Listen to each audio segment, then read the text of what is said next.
At so, ayun guys, syempre, andito na naman tayo ngayon sa Benguet. Ayan. Berbet.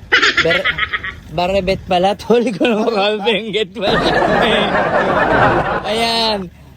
Haming Strawberry Farm. Ayan, sa Baretbet, Bagabag, Nueva Vizcaya. Ayan, magpipik kami ngayon guys. Ayan, at dito may mga ipugaw house sila.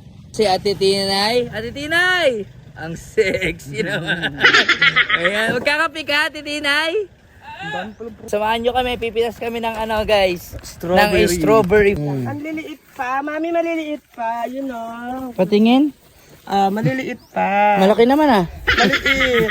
Maliit pa ba yan? Maliit. Di ba kuya maliit pa? Malaki. Malaki nga, sabi sa'yo malaki.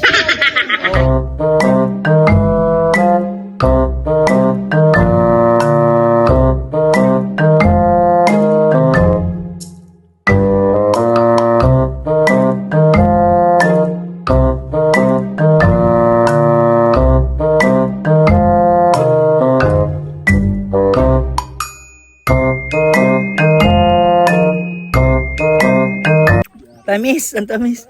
Tol, picture. Yan, yung parang sisiw. Parang itik tol eh, yung sisiw yan na tol. Tinay! Titinay, ang ganda dito. Saan? Sa itlog. Dito sa itlog ko. Itlog mo? Wala na ako sa itlog mo. Ito nga sa nest, tangit. Ayan o.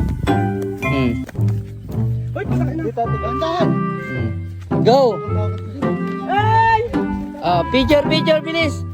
Upo ka kasi. Ba't ka nakatayo ka? Upo lang, upo. O yan, o. Three. Picture ba? Tanga na, parang editing yung background, ah. Huh? Parang editing. Oh. Ganda.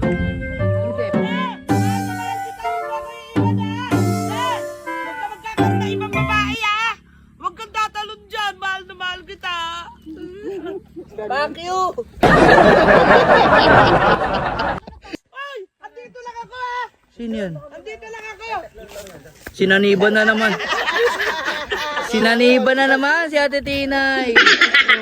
Kawayan mo, may kumakaway sila, kawayan mo! Uy!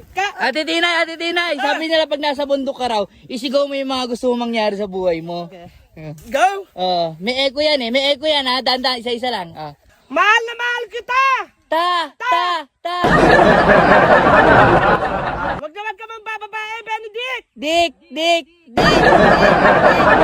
Mamatay ka na! Namo! Bunso, sabi nila pag nasa bundok ka raw, isigaw mo raw yung goods and bads sa buhay mo. Unahin natin yung goods.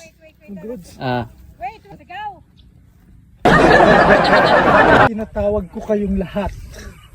Mga mahal kong mga alagad. Dahil meron tayong susugudin ang mga kampo ng mga demonyo. Habang nandito ka raw sa bundok, isigaw mo raw yung mga gusto mong mangyaring maganda sa buhay mo. Yung mga wish ba? Mga wish. Wedding and baby. Oh! Wedding! Baby! Oh shit!